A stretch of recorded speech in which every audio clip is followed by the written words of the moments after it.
Hello and welcome to the Zach Think Share podcast. My name is Zach. I'm your mental load coach, and today I have here with me Mary Catherine, the star of the artist behind Mom Life Comics.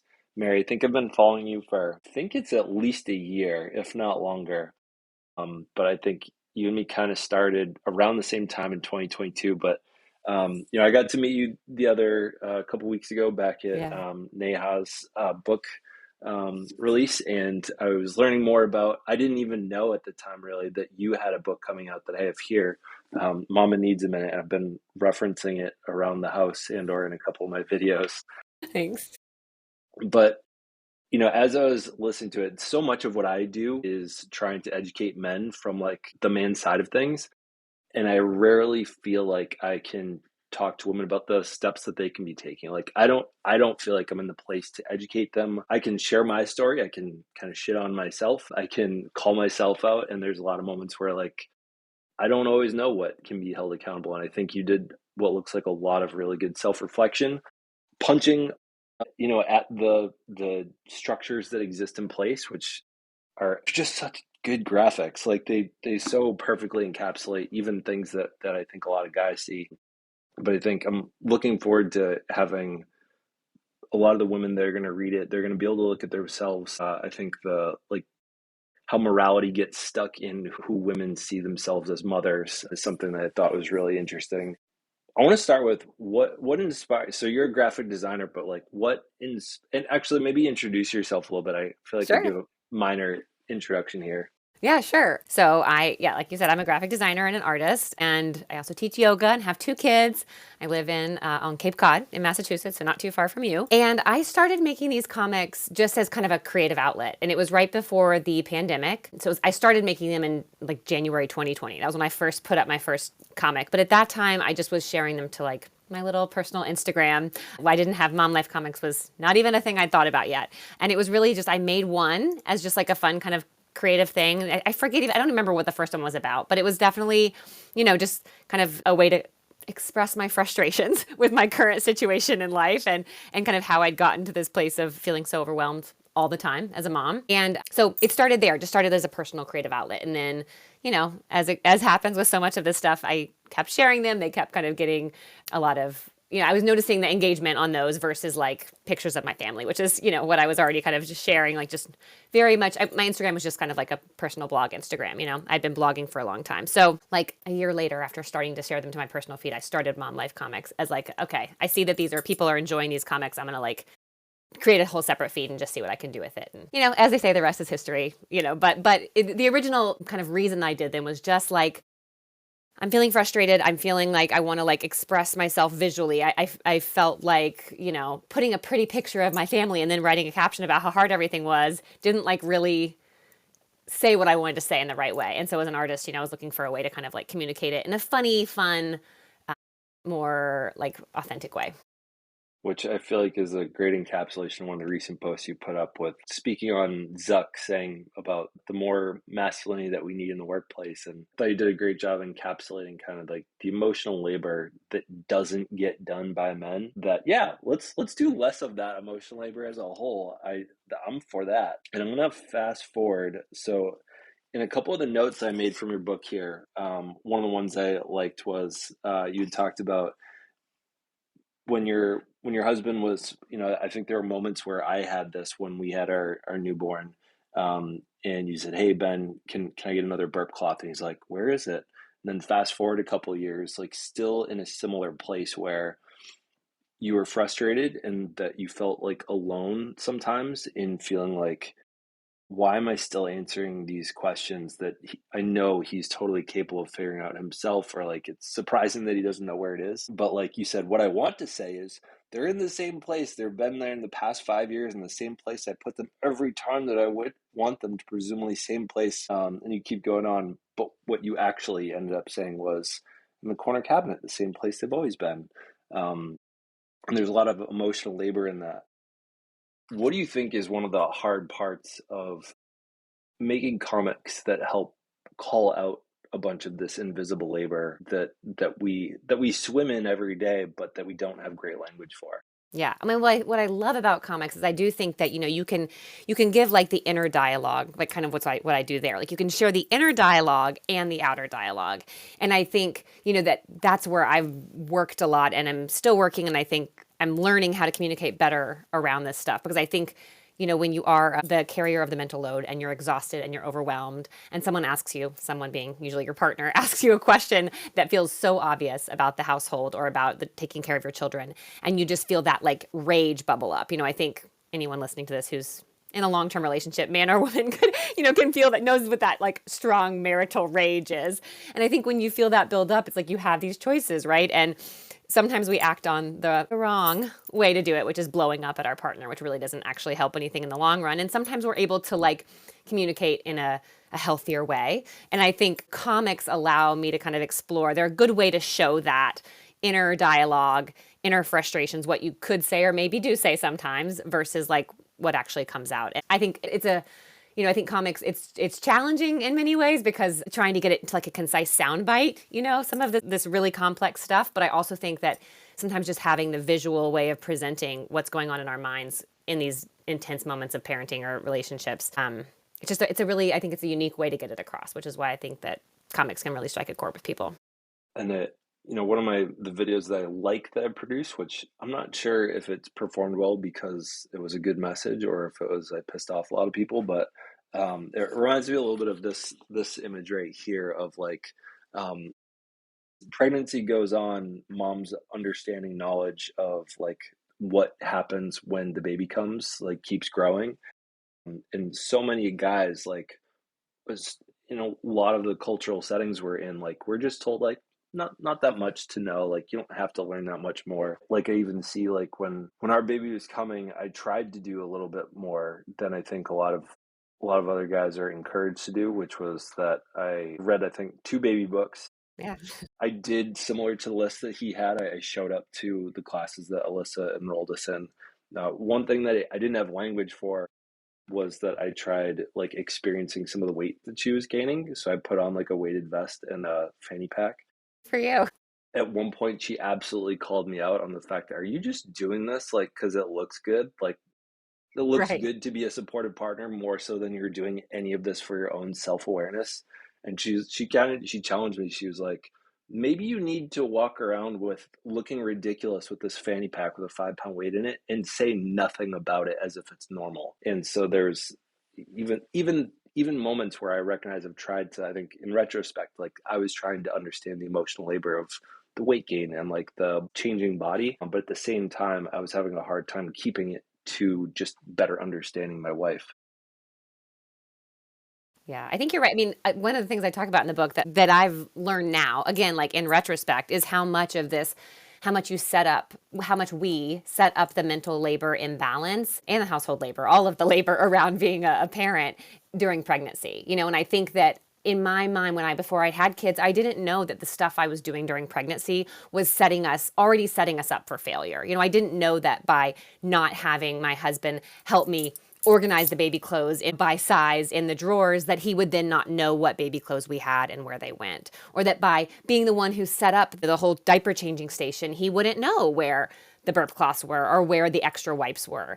And in my mind, it was like, oh, I love this stuff, or I have more time than he does right now, or I'm more excited because it's happening in my body. And once the baby comes, he'll join in on all this stuff. But what I didn't realize was that as I was doing that, he was falling further and further behind in like the basic knowledge of just like the stuff you need to care for children. So by the time we had a baby, I'm already leaps and bounds above him, ahead of him, just in terms of like where everything is kept and what you need for this and how this onesie buttons versus how that onesie goes on. Like I had washed it all, I had folded it, I had put it in the drawer.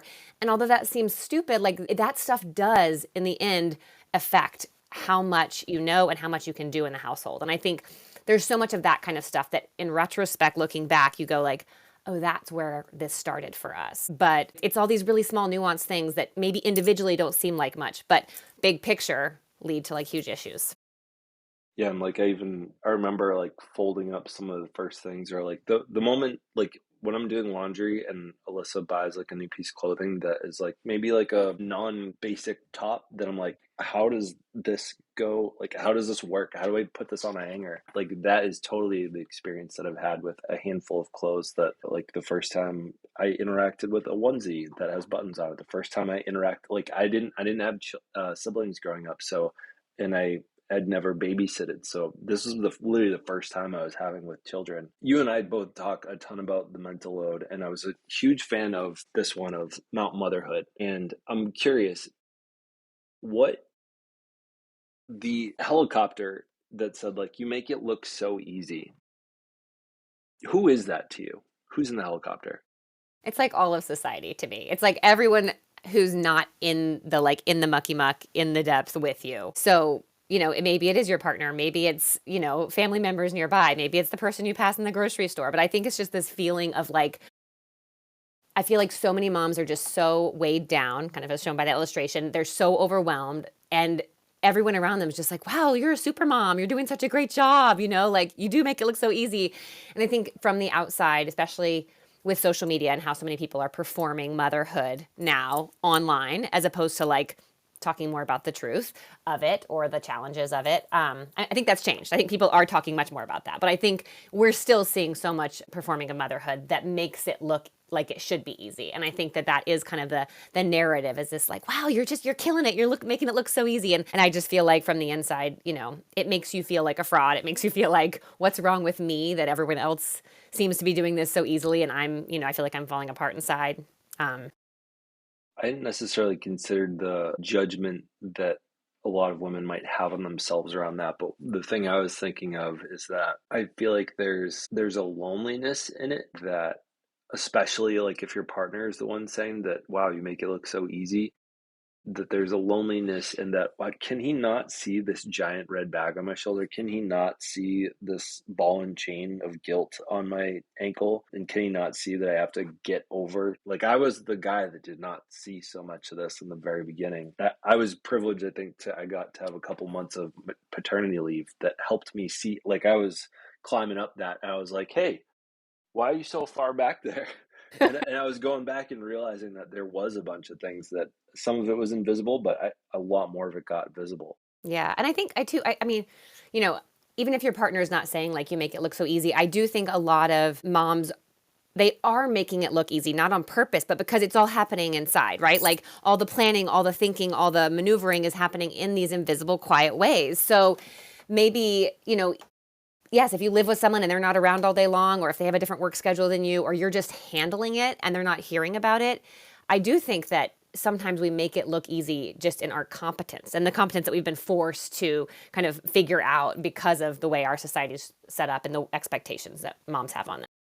Now, one of the things I highlighted, page 44 here, was that you shouldered most of the wedding planning, truly almost all of it, but I had no idea that the imbalance was a harbinger of things to come. And similarly, I think that was something that I fell into, and that I don't speak too much to single men, but I think when I do end up talking to someone that's like newly engaged, is I encourage them to really look at just the mental load of how the wedding's going. I know my mother-in-law took on a ton of that for us. When you say a harbinger of things to come, what do you wish, what would you have done differently if you had seen that when you were younger, as like, this could be foreshadowing? Like, how do you think you would have changed things?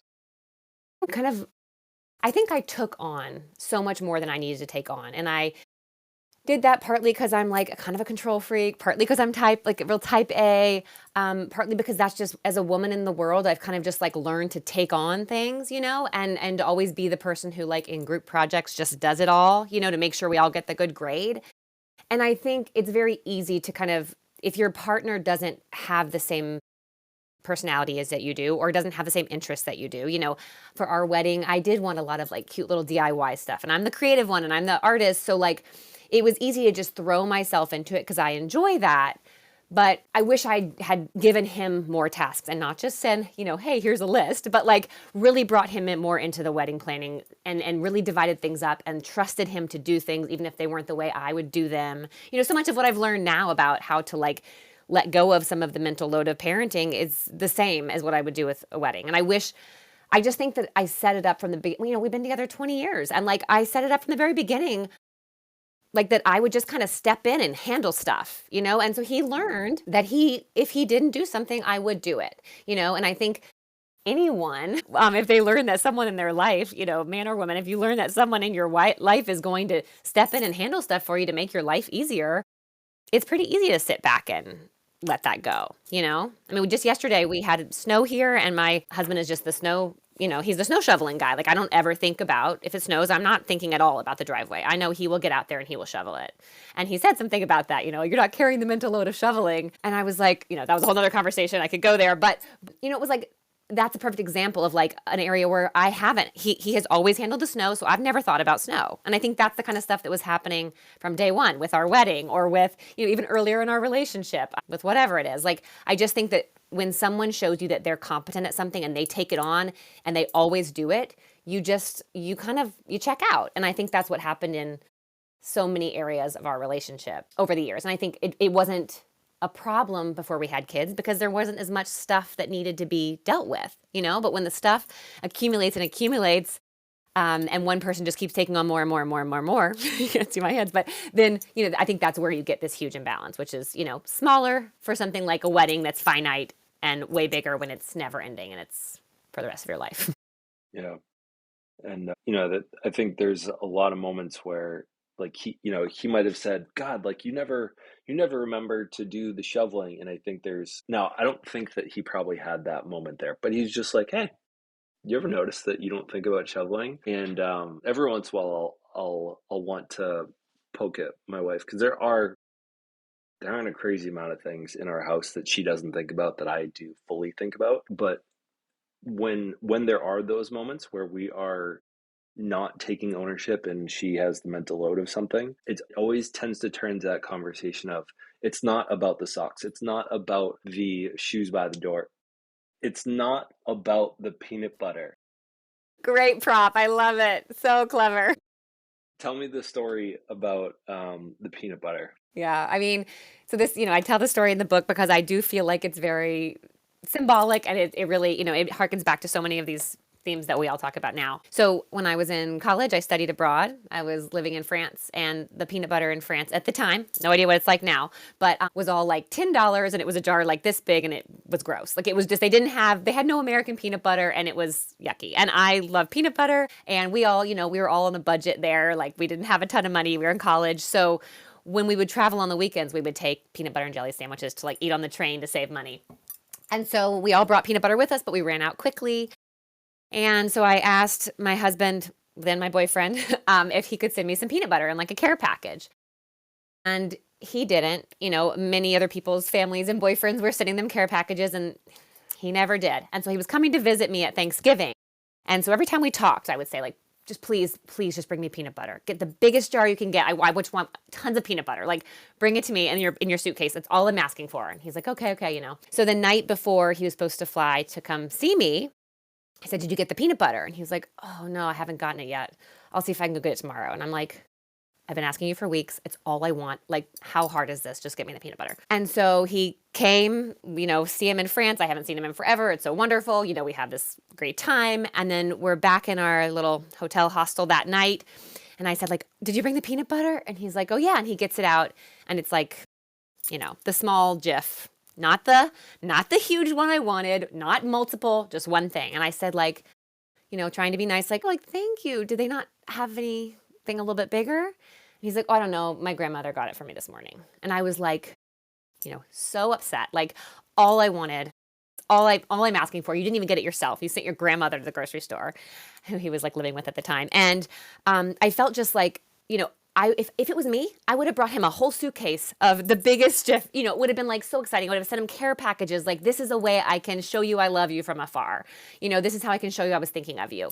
And so it became this, you know, really big fight on our trip, which, you know, I go into more in the book. But the other thing that happened that was even more upsetting was like a few days into the trip, or maybe the next day, I don't remember.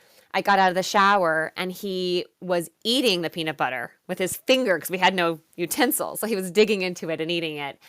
And, you know, I lost my mind and we broke up on the trip. And well, you know, and we're back together now. Obviously, it was college. But, we still, to this day, I say, like, it's not about the peanut butter. It's like about showing me that you care. It's showing me that you're thinking of me. It's showing me that you'll put forth the effort.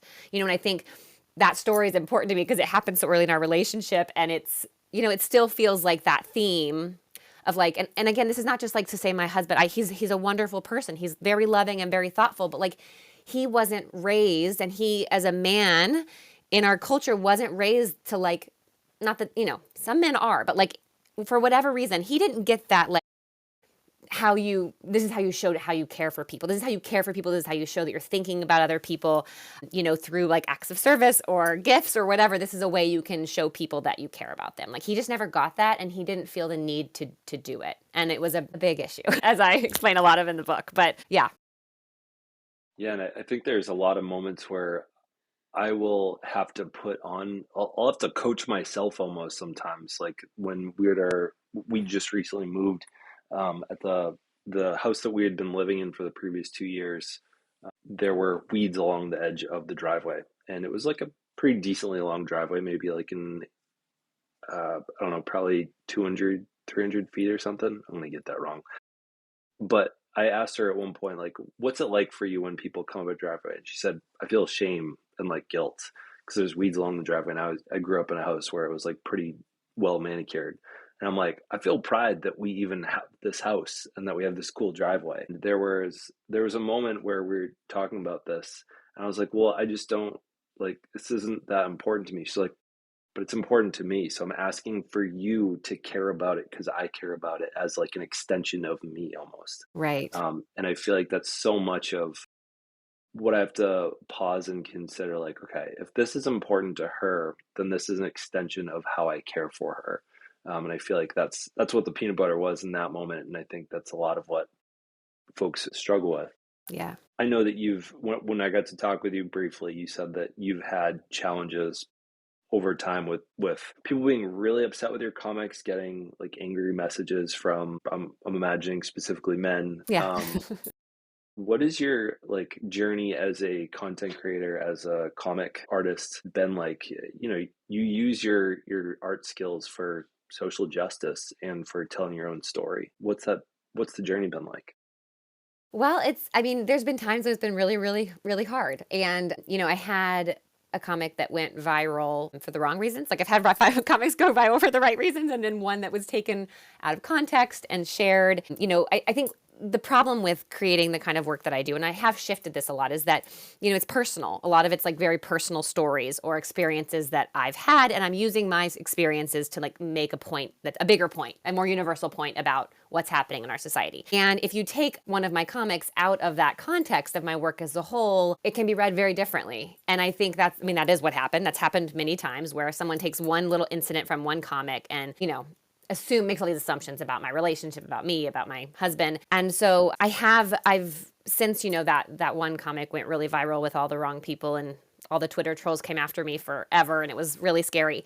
I have done way less personal stories in my comics, or comics about like the more complicated dynamics between me and my husband. I've moved those behind a paywall on Substack. So I still do them, but now they're for people who get it and have the context. And now the comics, I still share some personal ones every once in a while, but I'm much more focused on, at least on Instagram, on sharing the ones that are kind of either other people's stories that they submit to me anonymously, or much more about like double standards in society, or the bigger picture, or like you said, like more about politics or what I believe in terms of equality. So I've shifted a little bit in my kind of approach for the bigger places where people are going to see it and not have to pay. But I think being a woman on the internet saying things about men and about the patriarchy, or about our culture, and how it treats women, I think it's just kind of a part. It comes with the territory, and I hate that, but I have been able to kind of come to peace with it. Like, if I want to keep doing this work, I'm going to have to deal with these angry people, and it feels worth it for me, at least now, to keep doing it. You're making on it, and these are those cracked eggshells. Mm-hmm. Yeah, and when I was talking with you, when I was talking with Paige at Neha's event, I did not understand before then what level of privilege that I had being a man talking about these same things. Is I do not get a tenth of, like, I don't get 5% of the angry messaging that you guys get. Yeah, I was shocked around by these that things. conversation too. When I said like, Yeah. what do you know, Zach, what do you get in terms of trolls? And you were like, no, not really any. Yeah, I mean, every once in a while you get like a angry probably boyfriend that received one of my videos, but for the most part, I mean, it's really easy because they call me, a beta and a guy that's not having sex with his wife. I'm like, okay, I can. That's not hard. Right, Do right. you get something better to say? But like they're not all that frequent at all. So I try to consistently call out the privilege of the spot that I think I'm in. It is crazy. I mean, it's crazy though that women, all the women I know who are in this space, get attacked on like a daily basis, and it is wild to me. I just assumed you would too, and so I really was like, that was, I mean, a pretty eye-opening moment for me. I just thought like, oh, they're coming after all of us. No, no, no. Mostly they're just coming after the Yeah. women. Yeah.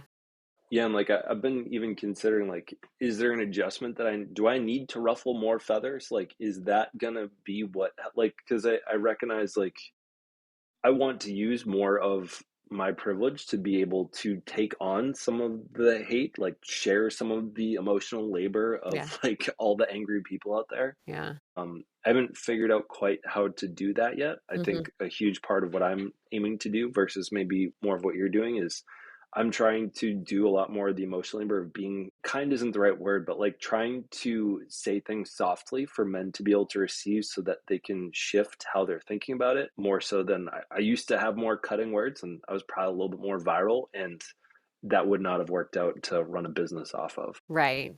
Do you find that do you get, is it mostly women reaching out to you to bring their partner in, or are there a lot of men reaching out to you to work? Like, who's starting the conversation with you? Is it mostly women?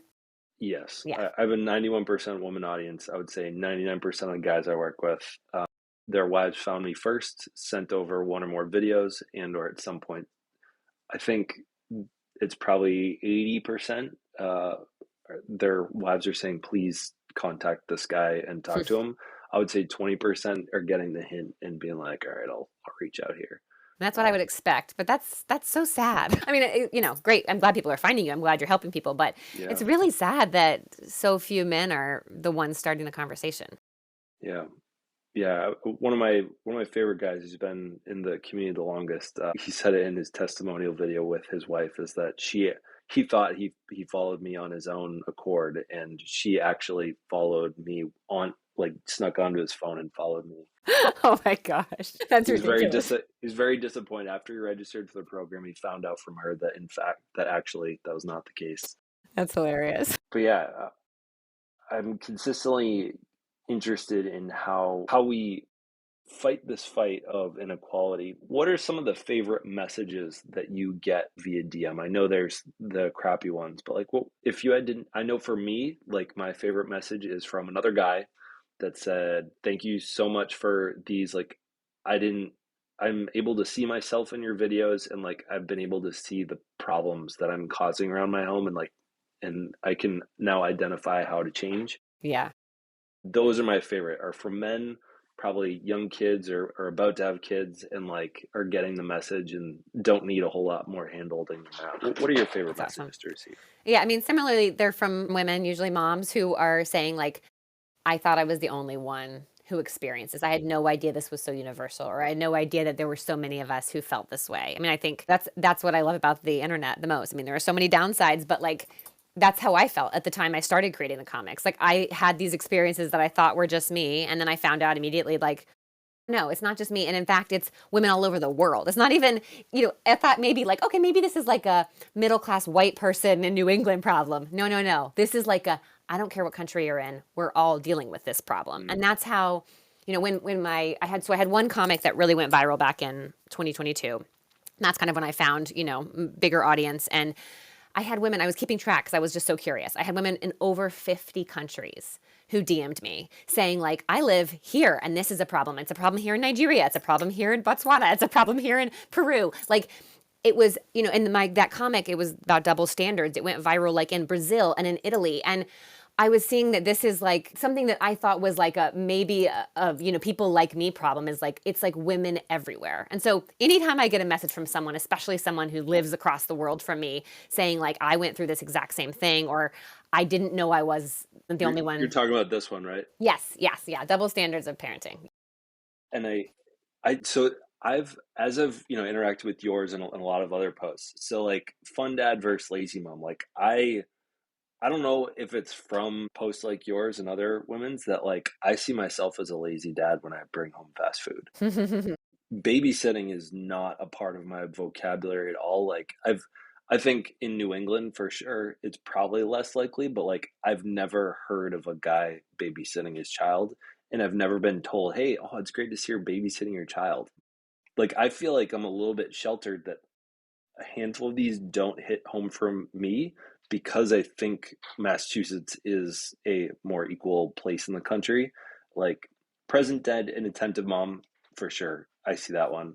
Such a good dad, run of the mill mom. I caught myself. I was at the playground with our now 3 year old. It was a couple months back, and I looked around like, oh, look at all these awesome dads. I love I that. said it to myself. I was like, wait a second, what did I just do there? Yeah, I mean, I definitely caught myself we on all that do one. it. That's the thing. I mean, that's why these double standards, it's like I'm also like women are thinking these things too. Like I mean, it's true. Like men have told me and people have told me that their husbands tell them like they get most of these comments from women, saying like, Mm. "Look at you, such a great dad," for taking their kids to the grocery store. So I mean, we all fall prey to this because I think it's just so ingrained in us from TV, from media, from the culture. Like we just anytime we see a dad who's doing more than the bare minimum, we think he's amazing, and we just expect moms to do everything. And so it's not a commentary. I mean, that's the double standards one. When it went viral, people were so angry. And one of the things was like, this isn't about individuals. This is like about the messaging we're all getting from the time we can read and watch TV. And it's a commentary on our society and like what we expect of moms versus what we expect of dads. And that's all I'm trying to say here. It's really not me saying dads suck. I don't think so. I think dads are amazing. I think, anyways, yeah.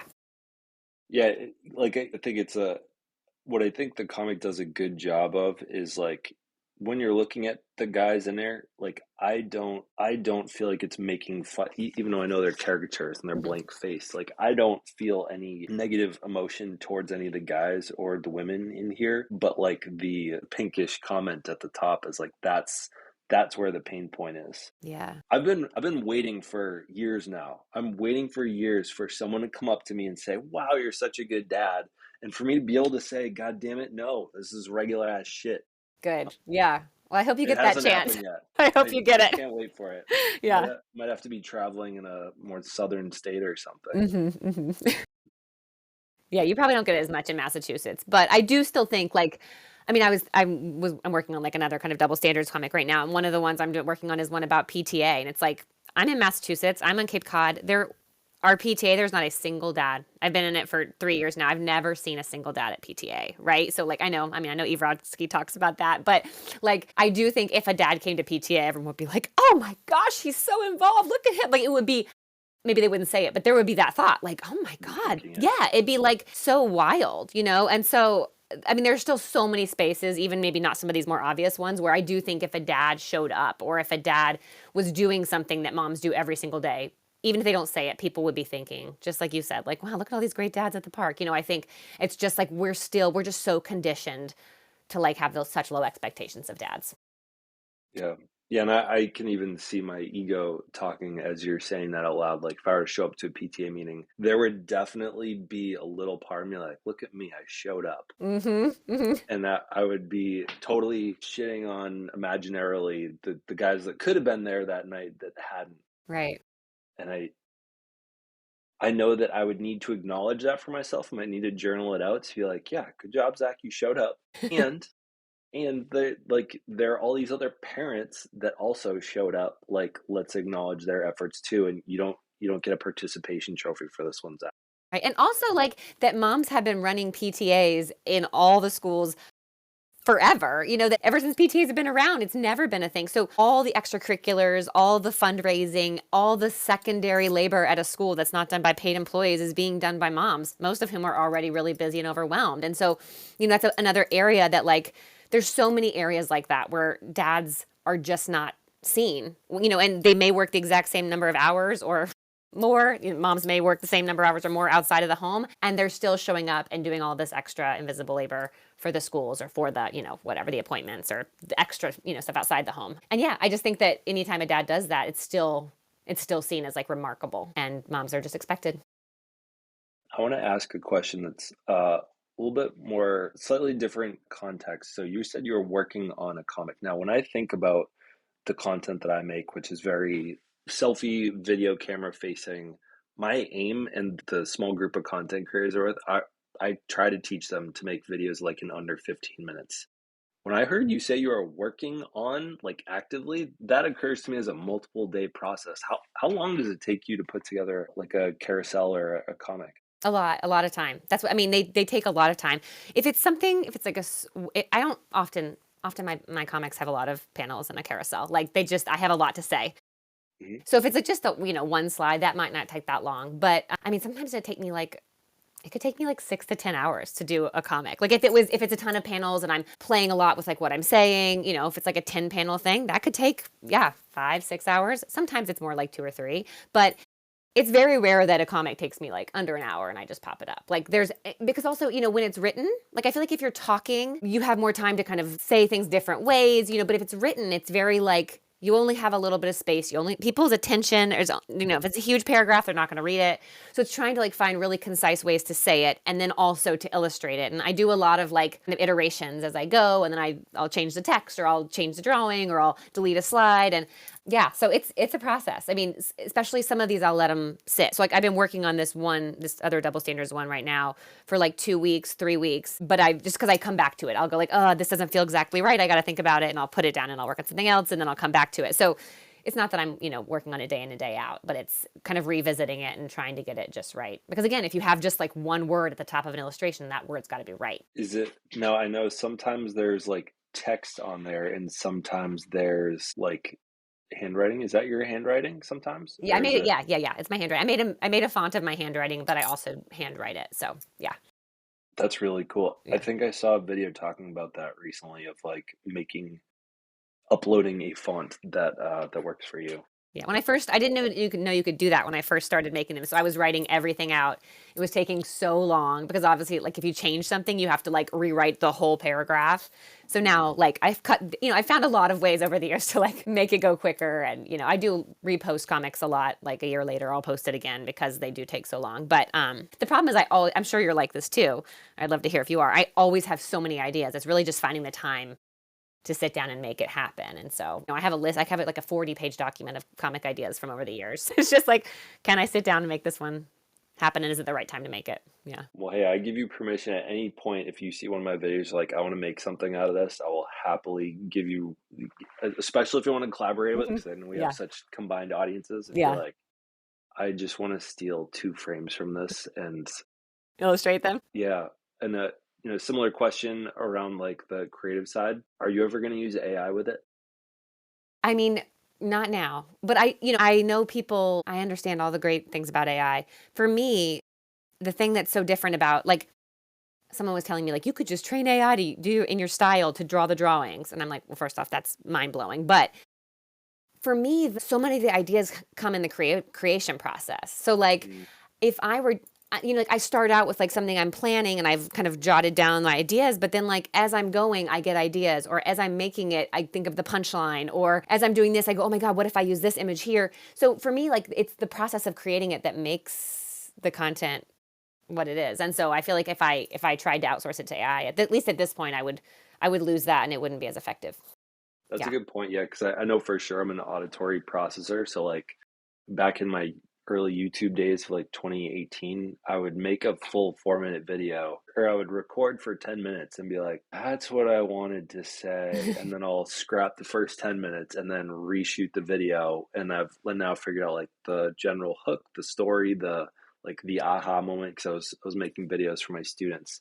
So Yeah. yeah, I can see similar where you get halfway through an idea and then it transforms because you realize, oh, this is actually not, this is just the story encapsulating the concept, but the concept is really what I'm after. And I Yeah. needed to like storyboard it out, or I needed to write it out for me to see what the big idea was. Yeah. And sometimes I'll draw it out, I'll have like 8 panels and then I'll like see it and I'll be like, But that's not right at all, you know? Like, and so I do think that like the process of being a creative is like the process of kind of weeding it out as you go and changing as you go. And I think you lose the iterations and the kind of the aha moments of being a creator when you're creating if you just outsource it to a machine. So, you know, maybe as things change, I don't want to say never, but as of right now, I mean, I also the hand done aspect of it is important to me too, because I think that's, I don't want to lose that. You know, I think the human touch is really important. The question I was going to ask, and then I coughed and I lost it.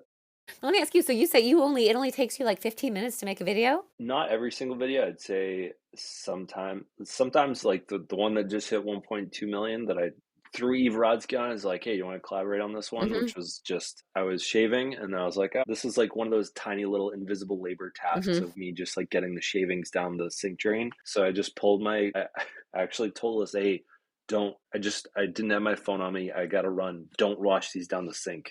I need to, and then I came back later. She's like, "Hey, can you do your stupid video so I don't have to look at your hair Yeah. shavings?" Yeah. It's really embarrassing. I was like, "This was the point of the video that I wanted to avoid, but do." Like the actual the thought happens usually some point. Oh, now I remember my question is. I'll ask after. Uh, Usually, it's like the thought happens, and then the execution comes at some gap of time that I have to do it in between meetings or as I'm waiting in a parking lot or Mm-hmm. something. And then so I mean, some of those really easy ones, it's just a quick video with some text over it. That's like a 3 4 minute video. I spend more time on the poll on the end of it rather than the Yeah. video. And then there's some that like, so this is the question I was going to ask you. I know that I get creative block sometimes when there are things going on in the world that feel far more important than what I typically talk about. And I'm like, it would feel so tone deaf for me to talk about my normal mundane shit comparatively to what just happened in the news and collectively a lot of people are thinking about. How do I either move past that? How do I talk about it when it's not really in my lane? It's like not what I talk about, but like how do I acknowledge it without because I get stuck. Like like it was last week, you know, a lot of things are going on in the government, a lot of changes were happening, and I was like, this is not my lane. And so I ended up making a video talking about just that. I was like, I'm Yeah. feeling stuck. This is not my lane. And I know that like domestic labor equality is like a front of the same, if this is a war, this is just a small battlefront of the larger war. And it felt synchronistic because I realized Paige made a almost same video in her stories talking about like, hey, I know this crazy things are happening. Like I'm gonna keep talking about what I keep talking about because Yeah. I know it matters. Yeah. How do you deal with those moments of like, this isn't in my lane. I'm feeling stuck because what I typically talk about is it almost feels tone deaf. Yeah, I mean, I struggle with that all the time, which is I think why I started doing a little bit more political content, you know, because I felt like, especially the way, you know, what I'm doing, which is these visual, you know, illustrations and comics, like it did feel really weird to be someone who's so passionate about talking about issues for women and then like the whole world is like waging a war against women and it's like how do I just act like that's not happening? So I struggle with that too though because I also am not like I'm not like my focus is not politics. Like I'm very passionate. So I try to pick and choose like when something, you know, when an event happens that feels like it's very connected to like what I'm talking about and to women and to mothers, then I will kind of pause and I will create something around it. Or if I get, you know, struck by some sort of like inspiration, then I will. But I've been struggling with that too lately. And I feel like I try to think of myself as like a journalist. I'm not calling myself a journalist, but like that, you know, if you work at a paper or a magazine, like you have your beat, you know, and like some people are like the current events beats or the politic beats. And so like that's their job. And then there's also the people who are like arts and culture, you know, or whatever it might be. And so trying to remember like this is kind of like this is my beat and it's, you know, I'm trying to make a change in this lane, you know, kind of like you're saying. And so I'm going to mostly focus on that. But when something feels like it's entering that bubble too much that I can't ignore it, then I try. I mean, I'm totally plugged in my personal life and in my story and stuff. I talk more about what's happening. But I also think we can't all be taking all of this in at every second of every day. So I think it's important to, you know, laugh, which is why I feel like comics are helpful. Like they're a way to enter tougher conversations without always like such a serious, scary slant. You know, they are a kind of an entry point that's different. I think some of my favorite parts of your comics is like when the mom character is fuming or just upset. It's always like those little squigglies coming off her head and like the color changing around her head. I find both accurate and like entertaining because it's like there's just no words to articulate that moment of frustration. Yeah, yeah. So, Mary, you have your book is I know I got lucky and got access to it early, but Yeah, thank the you. it can be pre-ordered now. It comes out on March 11th and March 13th, which I'm looking forward to probably being at in Boston, is the launch book. I'm not even sure what you would Yeah, call well, yeah. that. So we have a launch party on Cape Cod, which is where I live, on the 11th, and then we have a Boston launch event on the 13th, and that will be virtual too, so people can join from afar or come in person at Porter Square Books. Yeah, So anyone that's listening to this that's in the Boston, the Massachusetts area wants to meet Mary and get a signed book, that would be the place to go. And or some a place closer in Central Mass, and I think you said Acton yeah. There'll be something in in Acton and March too. later in March, on Awesome. March 25th. Yeah, so lots of chances in Massachusetts. I'm not planning a big book tour or anything at this point. Feels very overwhelming for an introvert like me, but this feels good having a couple events locally. So yeah, Well, plan to cheer you on front row. thank you. I appreciate that. Well, Mary, thank you again for coming on here and chatting with me. I hope people got. I feel like this is your unicorn space that I talk about within Fair Play, and I I hope that hearing some of the stories, some of the person behind Mom Life Comics has inspired someone else to be more vocal, share more of their story as well. Thank you. Thank you. Thank you for everything you do. I appreciate it.